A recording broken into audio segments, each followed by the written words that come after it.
So I have an update, and sadly, it's one I wish I didn't have, but this is my story, and I've always wanted to be transparent about the journey and the process. So I'll just get right into it. So, in my surgery, when I had my bilateral joint replacement and my three-piece Lefort, I had four custom plates that were a part of my Lefort that kind of plated across the roof of my mouth here and then up on either side of my nose.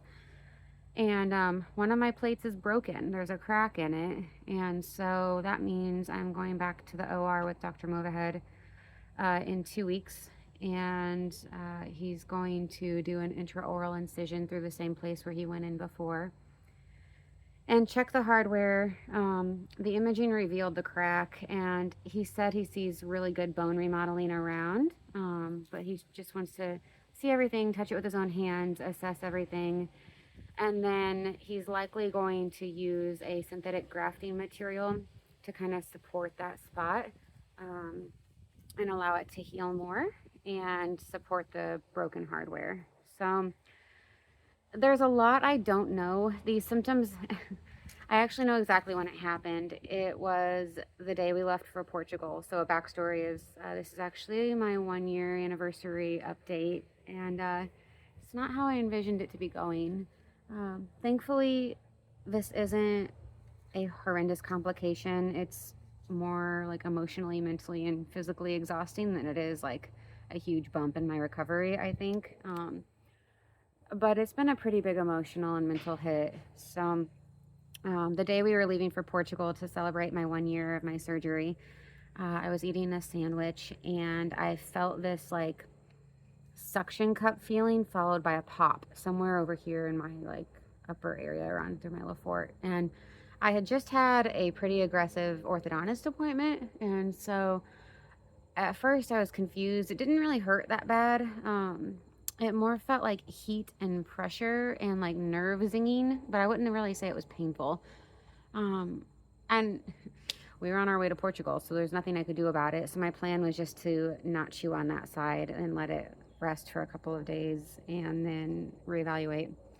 Well, then our first day in Portugal, I forgot with our first meal and I chewed on that side, and it was like this sharp radiating like 9 out of 10 pain that instantly made me like spew my food. My eye started pouring water.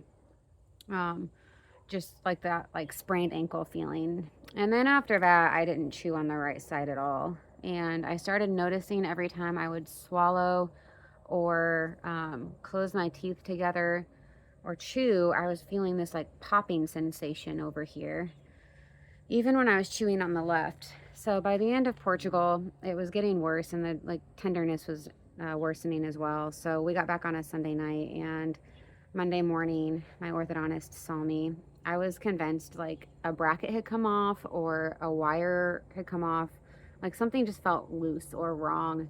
And so they assessed everything. He was like, no, it's all good. I was supposed to have an appointment the following day, anyways, for my next adjustment on my braces. And so they went ahead with the orthodontist adjustment for the treatment plan. And I asked if they'd go ahead and just get some imaging, because in my head, I'm like, did a tooth die? Like, are the roots decaying in there? Like, it just felt like something was up.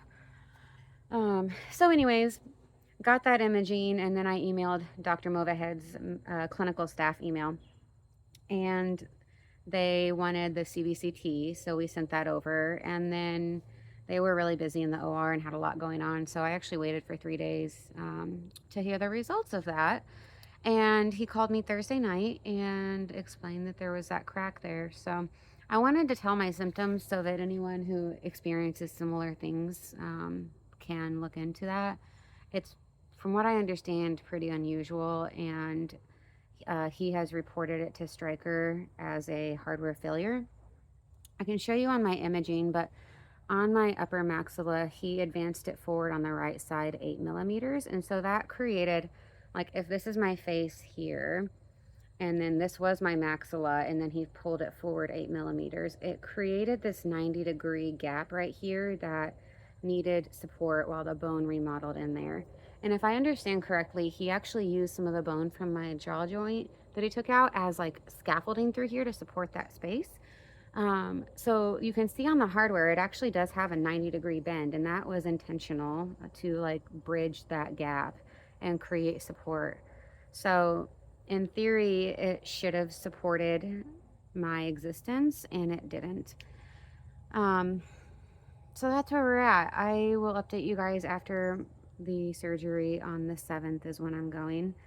It kind of took the wind out of my sails a little bit about celebrating the year anniversary and then also being a part of this conference next week. But um, I've learned a lot about coping through all of this that I want to share with you guys. The first thing is processing, like waiting for news, like either good or bad. So that 3-day waiting period when I knew that he had a lot going on and I knew this wasn't like an emergent thing. Um, it was really challenging to wait, but I also didn't want to distract him from the other patients that I knew he was caring for. And I knew and I trust them to get back with me in a timely manner. And if it was something that was urgent, they would have gotten a hold of me immediately. And so I kept asking myself, like, what do I know? What do I feel? And what do I fear? And so, what do I know? I know that I have a team of healthcare professionals that are very knowledgeable, that are experts in what they do, and that also prioritize the health and well being of their patients. And I trust them. And so, if I'm not hearing for them or while I'm waiting for them, I'm in the best hands I can possibly be in. What I feel, I was scared, I was disappointed, I was angry, and so it just kind of gives you an opportunity to name those feelings and honor them because all of those things are valid and appropriate responses for having this update when, I just kept thinking like this is supposed to be the best part of my recovery. The braces are coming off soon. The 1 year felt like a really big moment. And it kind of felt like a slap in the face, literally and figuratively, to have this happen like as we were leaving for our trip to celebrate this 1 year occasion. So, um, and then what do I fear? And I think that is really good to name because sometimes what you fear is not real. And other times what you fear is a legitimate possibility. And so if it's something that is not real and is causing you to spiral, then you can identify that. But if it's something that could be real or a potential outcome, then it's a good thing to put into words so that you can talk to your team about it when you talk to them. That way they know what's on your mind and they can meet you where you're at and address that fear and concern. Also, again, empowering those emotions and giving them a voice instead of just stifling them. So, as far as things that I found to help with anxiety, this has been true for this entire process.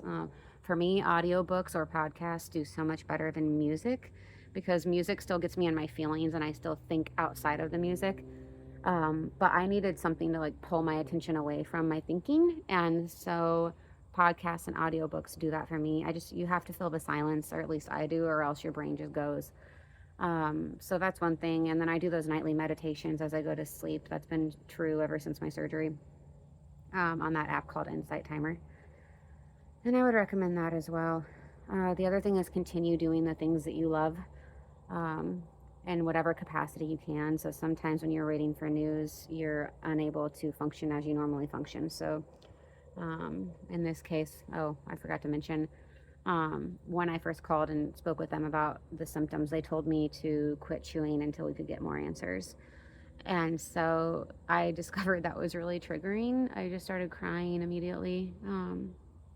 I didn't chew for 2 years, and I worked really, really hard over the past year to be able to chew again. And so taking that much felt like a big step back. And I'm still not chewing. Thankfully, now I'm actually not hurting as long as I don't chew. So that's a silver lining, I would say. I don't put any pressure. If I do put pressure on like my canine or a couple of my molars, it kind of radiates up into my cheek and I get like headachy pressure pain and the little sharp zinging. But as long as I don't chew, everything's all right. So that's another blessing is as I'm waiting for this surgery, I'm really not hurting. So that removes my motivation to go back under anesthesia or surgery again. But I didn't go through all this to not be able to choose still. So I know it's the right thing. I will keep you guys updated and hopefully give you a better 1 year comprehensive update once I'm kind of mentally through all of this. So thank you guys for your support. And I just want to share all the ways that this can go so that we have a community to lean on when things get hard. So please reach out if you need me. Talk to you guys later.